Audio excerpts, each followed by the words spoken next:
Buenos días, la presentación está a cargo de las estudiantes Luisa Galvis y quien les habla Laura Riaño, y el tema que nos correspondió es ética de la investigación en los seres humanos. Nuestro objetivo es describir las principales normativas de la ética y la investigación en los seres humanos, mencionando los sucesos que las inspiraron a lo largo de la historia. En la introducción tenemos que prevenir enfermedades, diagnosticarlas y tratarlas es una necesidad. También lo es intentar validar técnicas que nos permiten realizar estas prácticas. La investigación es una vía que nos permite lograr avances en estos terrenos. Sin embargo, la historia de la investigación en los seres humanos ha cursado inconvenientes y situaciones que muchas veces han estado alejadas de la búsqueda del beneficio colectivo, cuyo origen mostró la forma como fueron violados los derechos de las personas que participaron como sujetos de investigación, bien fuera por dichas investigaciones orientadas a satisfacer intereses particulares o porque el saber científico prevaleció por encima de cualquier consideración moral. Frente a estas situaciones se han presenciado el surgimiento de consensos, pautas y declaraciones que buscan regular esta actividad. La ética en investigación en los seres humanos tenemos que hablar de una ética de investigación biomédica. Esta ética en investigación biomédica es un proceso cultural de desarrollo humano basado tanto en la indagación como en la argumentación y está mediado por la innovación y la creación del conocimiento científico. Por su parte, también tenemos que hablar de la investigación científica. Esa investigación científica es el proceso que conlleva la consideración de la ciencia y la investigación, y esta está a partir de la implicación que tiene la interpretación y la transformación en la realidad social. Aquí están implícitos unos cambios cualitativos de los investigadores, en especial pues su interacción con la sociedad y en las relaciones sociales de carácter progresivo y cíclico. Dentro de los antecedentes distinguimos tres etapas. La primera, en la que solamente estaba permitida la investigación si era beneficente, y esta etapa llegaría hasta los 1900. La segunda etapa comprendería desde 1900 hasta 1974 y es la denominada investigación consentida. Esta es la etapa de mayor cambio y más relevante de la ética de la investigación, ya que hacer investigación en seres humanos se realiza con completo conocimiento de las circunstancias, y en estas condiciones pues cualquier hombre tiene la libertad de someterse o no a experimentos. Y tenemos la tercera etapa, que se caracteriza por la toma de conciencia e incorporación a la legislación de los principios éticos básicos, que se conoce como la investigación regulada. Y esta llega hasta nuestros días. Decimos que aquí el documento de referencia en esta etapa pues, es el informe de Belmont, que es en 1978, elaborado por la Comisión Nacional designada por el Congreso norteamericano, y esto pues da las bases para elaborar una reglamentación federal. Como vemos en la imagen, en primer lugar tenemos el Código de Nuremberg en 1947. Este documento corresponde al proceso judicial contra los responsables de los experimentos nazis en la Segunda Guerra Mundial, el cual tiene plena vigencia en la actualidad en casi toda su totalidad. Tenemos el segundo documento, que es la Declaración de Helsinki, que es en 1964, y esta fue aprobada por la Asamblea de la Asociación Médica Mundial, y este documento originalmente fue una respuesta de los médicos a un código de Nuremberg que pues amenazaba la práctica de la investigación en seres humanos. Y tenemos el tercer documento, que es el más importante dentro de la ética de la investigación, y es el informe de Belmont, que, que fue en 1978, que define tres principios éticos básicos que debían tenerse en cuenta para la reglamentación federal de ese momento sobre la investigación de los seres humanos. Este pues tiene una segunda y una tercera parte. En su segunda parte, este habla de los principios éticos básicos que se deben tener en cuenta para cualquier investigación, que son el respeto, la autonomía, la beneficencia y la justicia. Y finalmente, en una tercera parte, que se describía cómo se podía implementar esos principios a la práctica. Y por último tenemos las guías SIOM en 1982, que frente a la iniciativa de la Organización Mundial de la Salud y el Consejo Internacional de las Organizaciones de Ciencias Médicas, se publicó la propuesta de pautas éticas internacionales para la investigación biomédica en seres humanos. Hablamos de unos requisitos para determinar si una investigación clínica es ética. Son 7. El primero de ellos es el valor, es decir, que para ser ética la investigación clínica debe tener una importancia social, científica o clínica. Esta debe conducir a mejorar la condición de salud, el bienestar de la población, y además debe generar una información importante acerca de la estructura o función de los sistemas biológicos humanos. Como segundo tenemos la validez científica. En este caso, los ensayos clínicos se debe garantizar fundamentalmente a través del cumplimiento de unos pilares metodológicos, los cuales son la objetividad de la observación, la asignación aleatoria, la comparación concurrente y el enmascaramiento.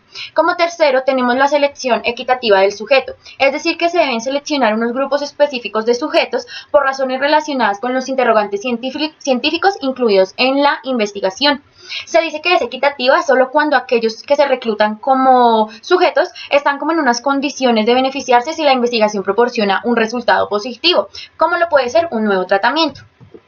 Como cuarto requisito tenemos la proporción favorable de riesgo-beneficio, es decir, que la investigación clínica puede justificarse solo cuando los riesgos potenciales a los sujetos individuales se minimizan, también cuando los beneficios potenciales a los sujetos individuales o a la sociedad se maximizan y cuando dichos beneficios son proporcionales o exceden los riesgos asumidos.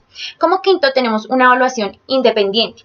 ¿Esto qué va a garantizar? Esto garantiza que el comité de ética de la investigación va a ser revisada como con unos peritos apropiados que no estén afiliados al estudio y que tengan autoridad para aprobar, enmendar o en casos extremos cancelar la investigación. Como este requisito y como ya se había hablado, está el consentimiento informado. Este consentimiento es como el procedimiento que garantiza que al sujeto se le ha expresado voluntariamente su intención de participar en el ensayo clínico. Este formulario del consentimiento informado debe ser firmado y fechado personalmente por el sujeto, el representante legal y por la persona que llevó a cabo la discusión de este. Cuando hablamos de consentimiento informado, este deberá asumir 3 elementos. El primero es la voluntariedad, es donde los sujetos deben decidir libremente si participan o no de un estudio. Como tercer elemento tenemos la información. Esta información debe ser adaptada a nivel de entendimiento del sujeto de una forma clara y concisa y debe estar dirigida al objeto y el procedimiento de estudio. Por lo cual pues se van a indicar como unos beneficios esperados, también debe indicarle los riesgos potenciales, las incomodidades y las posibles alternativas y el carácter voluntario de la participación. Y como tercer elemento tenemos la comprensión. Esta comprensión está relacionada con la competencia, es decir, que con la capacidad de un individuo para comprender la información relevante que está en función de su inteligencia, habilidad de razonamiento, madurez y lenguaje. Como último requisito tenemos el respeto a los sujetos inscritos. ¿Qué implica esto? Esto implica que se le debe permitir al sujeto cambiar de opinión y retirarse sin sanción alguna. También que la privacidad debe ser respetada y la información debe brindarse de acuerdo con las reglas de confidencialidad. También que durante el transcurso de la investigación clínica se deben proporcionar al sujeto los datos nuevos sobre la investigación clínica. Cuando hablamos de la importancia de la ética en la investigación clínica, tenemos que entender que estas investigaciones se hacen con el fin de generar conocimiento que proporcione información para mejorar la salud, el bienestar y asimismo va a aumentar esa comprensión de la biología humana. Los requisitos para la participación de los sujetos que hacen parte pues de esta investigación clínica es que, se necesita reducir al mínimo la posibilidad de explotación. ¿Esto por qué? Porque en años pasados esto no siempre se ha respetado. El primero que tenemos es que en el transcurso de los años los seres que participaron en estas investigaciones reportaron altos atropellos por parte de los investigadores, es decir, que los explotaban para poder realizar sus investigaciones clínicas. Y como segundo caso podemos ver que en la Segunda Guerra Mundial en los campos de concentración nazis se realizaron diversas investigaciones donde explotaban tanto a los niños, a los adultos, a los ancianos, con el fin de conseguir algún objetivo médico que nunca fue logrado y además pues provocaron la muerte de estos sujetos de investigación. Dados todos estos atropellos a los sujetos de investigación y explotaciones, surgen unos códigos para prevenir y para juzgar también la ética médica. El primero de ellos es el Código de Nuremberg de 1947. Este código se redactó durante el juicio contra los criminales de guerra, celebrando el Nuremberg, por eso su nombre, y fue utilizado como un patrón para juzgar a los médicos y científicos que habían realizado experimentos biomédicos en los campos de concentración que ya les hablé actualmente. En este pues se emiten como unas primeras directivas para la experimentación en seres humanos y se plantean unos principios básicos. El primero es el consentimiento voluntario del sujeto humano, que debe ser absolutamente esencial. El segundo es que el experimento debe diseñarse y basarse en los datos de la experimentación de animal previa, es decir, que en el conocimiento que se debe haber un conocimiento del antecedente de la enfermedad y de otros problemas en estudio que puedan prometer estos resultados que justifiquen la realización de este. Como otro, tenemos que el experimento debe dar unos resultados para el bien de la sociedad y estos no pueden ser obtenidos por otros métodos o otros medios de resultados. Otro que tenemos es que la investigación debe evitar todo sufrimiento, daño físico o mental innecesario, es decir, que no se van a poder realizar estos experimentos si existe una razón anticipada para creer que puede haber peligro de muerte o incapacidad. El otro que tenemos es que se deben tomar unas medidas para proteger a los sujetos contra cualquier posibilidad de daño, tanto físico o mental. Y el otro es que durante el curso de la investigación el sujeto debe estar en la libertad de abandonar el estudio cuando él lo quiera o cuando lo considere. Asimismo, pues el científico a cargo debe estar preparado para dar fin a este y no someter al sujeto de investigación a ser obligado porque la investigación no se ha podido terminar, sino que él en cualquier momento cuando él quiera puede retirarse y puede suspender este estudio. Como otro método para prevenir esto tenemos la Declaración de Helsinki. La Declaración de Helsinki fue originalmente adoptada en la 18ª Asamblea Médica Mundial en Helsinki, Finlandia, en junio de 1964. Esta declaración establece unos principios básicos para toda investigación médica, los cuales son: el primero es que es deber del médico proteger la vida, la salud, la privacidad y la dignidad del ser humano. El segundo es que debe ser conducida solamente por personal científicamente calificado y bajo la supervisión de un personal médico clínicamente competente. Es decir, que la responsabilidad por el ser humano siempre va a recaer en la persona médicamente calificada y nunca en el sujeto de investigación. aún así cuando el sujeto haya dado su consentimiento. El tercero es que el diseño y el método de cada procedimiento experimental que involucre a los seres humanos debe ser claramente formulados en un protocolo de investigación que debe ser expuesto a revisión por un comité de ética para mirar que se le están respetando todos los derechos al sujeto de investigación. Como cuarto, tenemos que cada proyecto de investigación médica debe ser procedida por una cuidadosa valoración de riesgos precedibles en comparación con los beneficios que se anticipan para los mismos sujetos o para otros. Y como cuarto, tenemos que en cualquier investigación en humanos, cada potencial sujeto debe ser adecuadamente informado de su derecho a no participar en el estudio o a retirarse de cuando éste lo considere o cuando quiera, sin que se tomen unas represalias por ello. Como sexto, tenemos que para un sujeto de investigación incompetente física o mentalmente incapaz de dar su consentimiento o si es menor de edad, el investigador debe obtener el consentimiento informado de un representante legalmente autorizado, como ya lo sabemos. Es decir, que debe ser una autorización legalmente por sus padres o por quien esté a cargo de la persona incompetentemente física o mentalmente. Como otro método tenemos el informe Belmont, que es de 1979. Este informe está basado en el trabajo de la Comisión Nacional para la Protección de los Sujetos Humanos en Investigación Biomédica. Este establece unos principios éticos que son los siguientes.